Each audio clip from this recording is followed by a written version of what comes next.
في ولاية ميشيغان الأمريكية، وتحديداً بمدينة ويستلاند.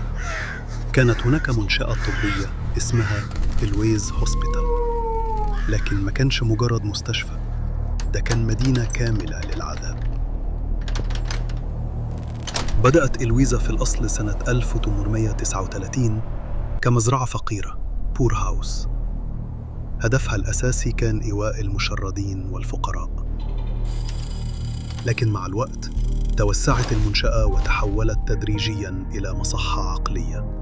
في أوج نشاطها كان فيها أكثر من 78 مبنى، 1000 فدان، أكثر من 10,000 مريض في نفس الوقت، ومعاهم حوالي 2000 موظف.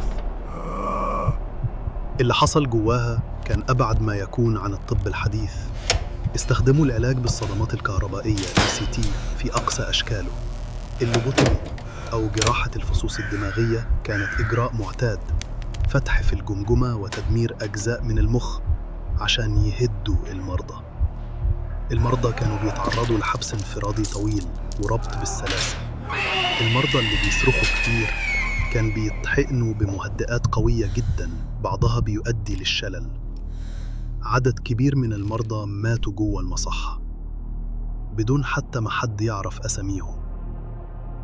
في جزء من المستشفى في مقبرة جماعية مدفون فيها أكتر من 7000 جثة، ومعظمهم من غير أسماء، مجرد أرقام.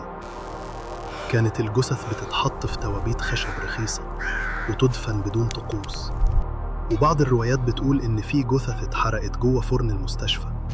في بداية السبعينات بدأ المكان ينهار بعد ما طلعت قوانين تحد من احتجاز المرضى بالإجبار.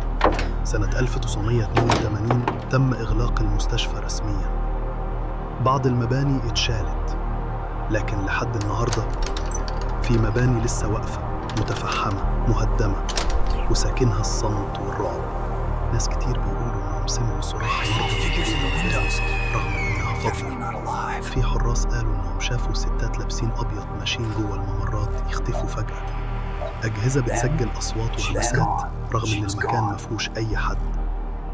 جزء من المكان بقى مباني حكومية مهجورة. في سنة 2020 بدأت مشاريع لتحويله لمتحف أو ساحة عامة، لكن كل مشروع بيتوقف كأن في لعنة. يا ترى أنت بقى هل بتؤمن باللعنة؟ شاركنا رأيك في الكومنتس.